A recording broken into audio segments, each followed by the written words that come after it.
What's up, MMA world, and welcome to this show. Today we're going to talk about UFC 273, and of course I'm your presenter, JM, from JM MMA world. And let's talk about UFC 273. The title. This is one of the very rare occasions where we get to experience two titles being contended, and the main event is Volkanovski vs Korean Zombie, which surprisingly not a lot of people are talking about, like the Petr Yan vs Aljamain Sterling fight. Well, of course, for obvious reasons, controversies always sell. We know that Aljamain Sterling got the championship status through a legal knee that Petr Yan threw, and that marks the center of attention because people want to know how good exactly is Aljamain Sterling, or how good exactly is Petr Yan. You know, with their second bout, how are both guys going to perform? I would like to challenge, or really not a challenge, but to advise Aljamain Sterling not to panic, not to fear, not to focus on media, especially around this time, because, media is full of negativity, media is full of controversy, and controversy is what media feeds on. Controversy is what sells. People just want to hear that, this celebrity broke up with this one, this celebrity slapped this one. That is what sells. That is what media is all about. Now, the best thing for Aljamain Sterling to do is to shut all the media and just focus on the task at hand, focus on the assignment, and pay attention as much as he possibly can on the task at hand, which is, proving to the world that he actually deserves to hold the belt. Well, Petr Yan also has a point to prove that, yes, it was an illegal knee. You normally don't think about some of these things, especially when adrenaline drives you. Adrenaline can drive you to do crazy things that, under normal circumstances you won't be able to do. And, I mean, you're fighting with strict rules. You don't know which rules apply where, with which state, all imposing different type of octagon rules. It can be hard to know exactly where you are and what to do. However, throwing an illegal knee is still not warranted. It's just like poking somebody in the eye. I don't want to mention any of the famous guys who are well known for eye pokes. But it is just the same thing. It happens if it happens, and illegal knee can also happen. We've seen people, throw like soccer kicks on the ground, which it's debatable. Some people might say that too. Well, is it an illegal kick? Is it a legal kick? Oblique kick has been questioned all these years because of how damaging it is. But I mean, everything you're throwing in the octagon is basically damaging to your health. I mean, not to your health, but to your opponent's health. So, illegal knee, yes. But what I find interesting are the betting odds. The betting odds are starting to stream in, guys. And Aljamain Sterling currently is standing at plus 350 underdog, while Petr Yan is at minus 450. That's crazy. That's crazy. Now, what we are forgetting is that Aljamain Sterling finished Cory Sandhagen, one of the toughest opponents that gave Petr Yan a run for his money. He finished him in under 2 minutes. That's crazy, guys. That's crazy. But we are kind of ruling him out. We're kind of just, shutting that off as if nothing really happened. Cory Sandhagen went 5 rounds almost with Petr Yan, and nothing really. It was a good performance. It was a good show. Cory Sandhagen kind of won out after getting a beating, but he was still in the game. Gave Petr Yan some tough fights. So this is not to discourage Aljamain Sterling or Petr Yan. Both of them are great. Let's go, guys, and get him. I believe in you guys. So this is going to be a very, very exciting fight, and I'm excited to know how things turn around in their second meeting. Then we go to Gilbert Burns and Khamzat versus Khamzat, which the betting odds are currently having at plus 380 for Gilbert Burns, and Khamzat is at minus 500. One thing that I think people should not rule out one thing that people should definitely not rule out is the fact that Gilbert Burns has danced in the octagon with the champ. Even though he lost, but there's some confidence in that, something that Khamzat has not experienced. But, well, of course, we know Khamzat beats people, Khamzat puts people to sleep, Khamzat chokes people, Khamzat, both in standing and on the ground, he's good. At least that he's proven. And I know people have been asking, how would Khamzat actually do with a top 5 ranked opponent? Well, this is the chance, this is the time we're about to witness. And, you know, the betting odds are putting it up at minus 500, you know, and Gilbert Burns at plus 380, which it's kind of crazy, but it is MMA. Anything can happen. What if Gilbert Burns just knocks out Khamzat Chimaev in like the first round? First 10 seconds of the fight? That would be ridiculous. That would be like, you know, news highlight forever. That will raise Gilbert Burns' stocks. Now, this fight, technically speaking, is not good for Gilbert Burns, because if he loses to Khamzat Chimaev, that brings Khamzat Chimaev's stocks way up than Gilbert Burns. Gilbert Burns will, you know, keep on spiraling down until he catches up with some good opponents, beats them to prove that he actually should contend again for the belt.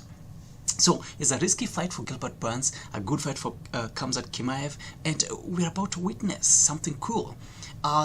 If I was to pick, I think I would go with Khamzat Chimaev, given his performance and how he's beat his, you know, his last opponent. He's a crazy guy too. He's a crazy guy. So I'm super pumped to see how this one is going to go. I think I'll also be agreeing with the bets that Khamzat Chimaev has a potential, definitely, of beating Gilbert Burns.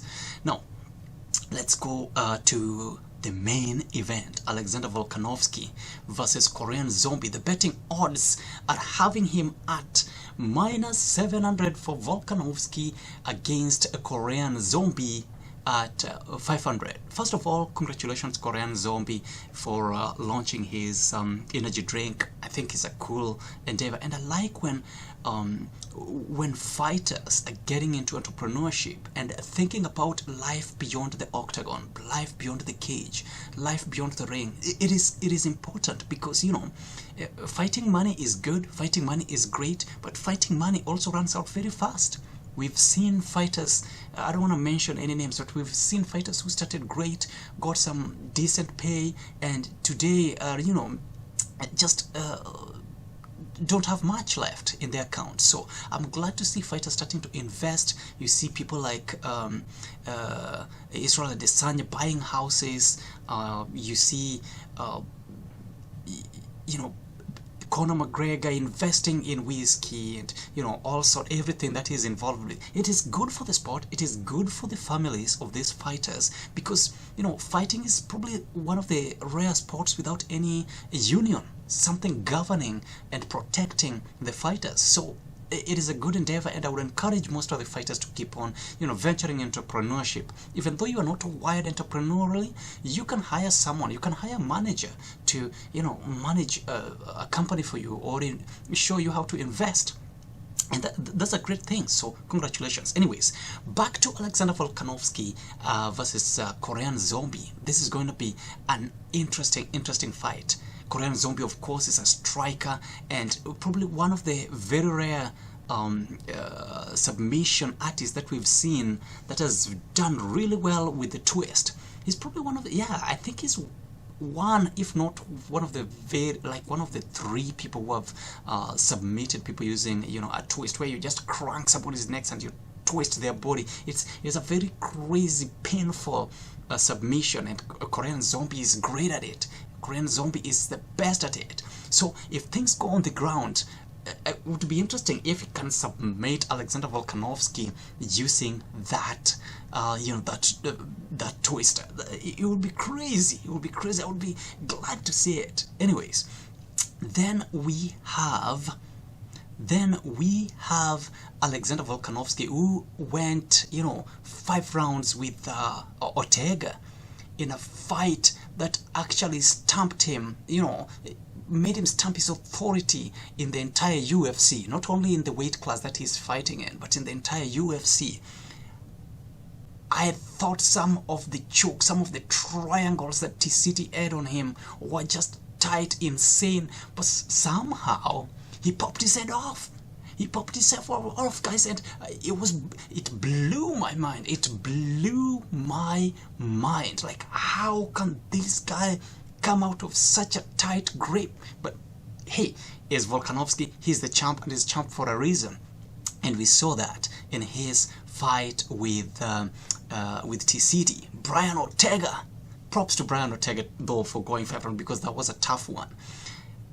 So, how is this going to, turn around? We've seen Korean Zombie's weaknesses, tendencies, uppercuts. He likes to just take them. Anything spinning, I think he should be very careful about, just because of how Brian Ortega nearly finished him with the same technique twice. That was insane. That was insane. So things to be watching about. He needs to keep his distance. He needs to, use his reach advantage, strike from a distance, not let Volkanovski get too comfortable. Keep pushing forward instead of, letting Volkanovski control the pace. Those are some of the ways that Korean Zombie has a stand of or a chance of winning. Now, how is Volkanovski going to be? I think takedowns, putting him on the ground and just beating on him constantly, putting amount of pressure, not giving him a chance to stand up. That is also one of the ways that Volkanovski can win. But the odds again, minus 700 for Volkanovski against Korean Zombie at 500. I sort of agree with this, and even though I think Korean Zombie is not getting all the credit that he deserves, he's a tough one. He's a tough guy. He's terrorized the group, the weight class for quite some time. So it's not an easy fight for Volkanovski, but being a champ, you have that confidence of I've seen it all, I've experienced it all, I've gone 5 rounds with killers in this division, and I've proven before, dancing with the likes of Brian TCT and proving that you're still the best. It's crazy.